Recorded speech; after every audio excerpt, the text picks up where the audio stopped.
Meu filho e minha filha foi preso. E agora? O que fazer? Que situação para você pai, para você mãe, está passando por isso? É muito difícil. Só quem está passando na pele sabe e sente. E me chamo Arthur Fernandes, advogado, criminalista. Estarei aqui nesse vídeo ajudando você a entender um pouco da lógica do sistema e trazer um pouco luz daquele que é tão complexo e complicado nesse momento tão angustiante. Nesse canal do YouTube eu procuro esclarecer algumas dúvidas nesse sentido, para pessoas simples e comuns, um pouco do direito, que é tão complexo, uma linguagem que seja de fácil entendimento. Então vamos lá. Vamos dizer que eu quero começar do começo mesmo. Como é que seria o começo? Você recebe a notícia de que seu filho, sua filha foi preso. Que situação? O coração fica disparado assim, acelerado, uma angústia muito forte, aquele sentimento de impotência. Mas é necessário ter calma e eu irei explicar algumas coisas. Primeiro ponto, procure entender o porquê, procure entender a história, procure ouvir de pessoas como foi o que aconteceu, procure ouvir até do policial militar o que aconteceu, qual o crime pelo qual o seu filho, sua filha está preso. Ele vai saber responder. Se ele não responder, não atender com gentileza, procure saber com determinadas pessoas. E aí, saber o crime é o que vai tranquilizar. Mas por que isso? Vamos lá. Uma coisa que você deve saber é o seguinte: crimes com uma pena máxima de até 4 anos, o delegado de polícia, ao receber o flagrante, ou ao receber o preso naquele momento do flagrante, ele pode arbitrar uma fiança, ele pode determinar um valor para que, sendo pago, aquela pessoa seja posta em liberdade. Claro que ainda responderá ao processo judicial, mas existe essa possibilidade. Então, você entendendo o crime, irá te passar mais tranquilidade. Então, vamos dizer que foi um crime de porte legal de arma de uso permitido, que é o crime que a pena máxima não ultrapassa 4 anos. Ou vamos dizer que foi um crime de receptação, crime de apropriação indébita, crime de furto simples. São crimes que o delegado pode arbitrar a fiança, ele pode determinar que, pagando determinado valor, aquela pessoa possa ficar em liberdade. Então, com essa informação, você já fica mais tranquilo. Você já consegue enxergar uma luz no fim do túnel. Então, isso é muito importante, certo? Mas, além disso, o que é importante? Procurar indicações, pesquisar, ir a fundo na pesquisa de um bom advogado criminalista. Não adianta escolher um advogado generalista que atua em todas as áreas, mas sim procurar um especialista na área, porque ele vai ter domínio e vai saber o que fazer. Certo? Mas, vamos dizer que você não tem condições para arcar com os custos do advogado criminalista.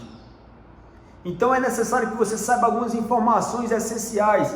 Essa de entender qual é o crime. E entendendo qual é o crime, se a pena máxima não ultrapassar 4 anos, que eu vou deixar o link aqui do Código Penal, né?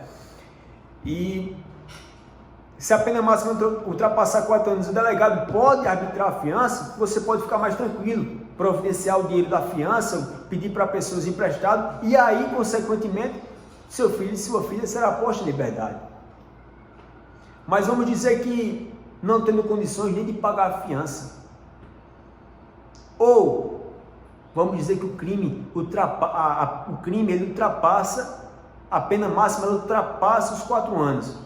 A exemplo, o crime de roubo, o crime de homicídio, o crime de tráfico de drogas, são crimes em que o delegado não pode arbitrar uma fiança para aquela pessoa ser posta em liberdade.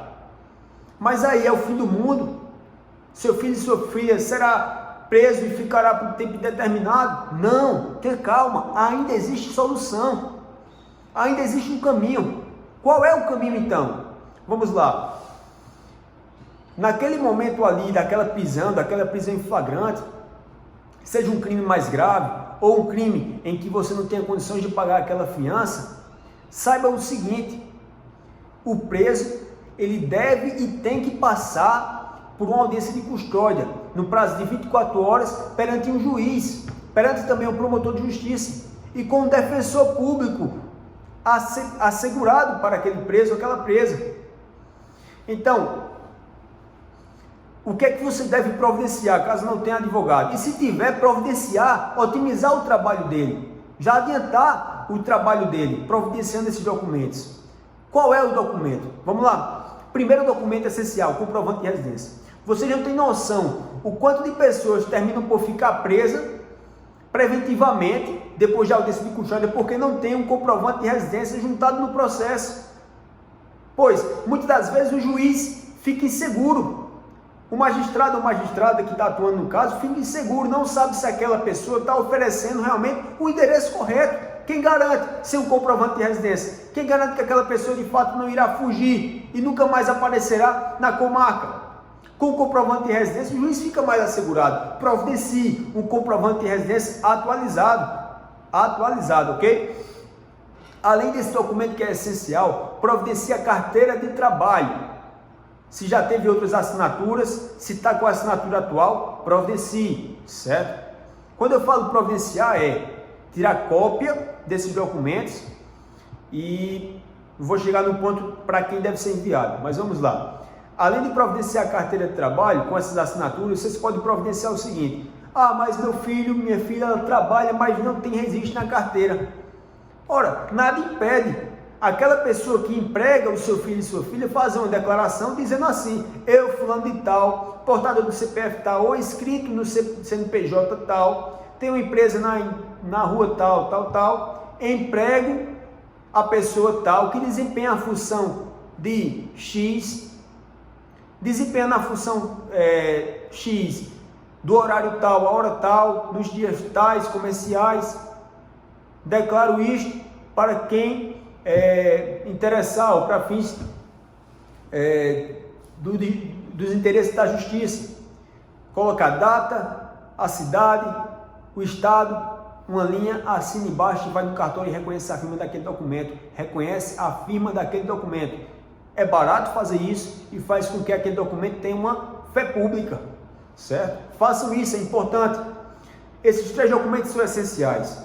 Providenciando esses 3 documentos, o que é que mais vocês podem fazer?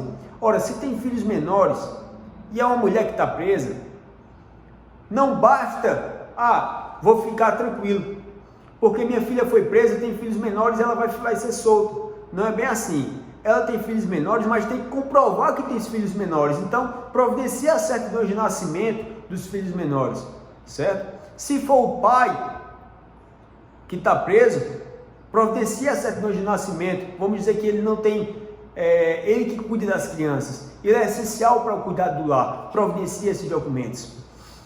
Ora, então a quem entregar? Se tem advogado criminalista, providenciando, entrega a ele esses documentos que ele vai saber o que fazer. Ele vai poder trabalhar no caso.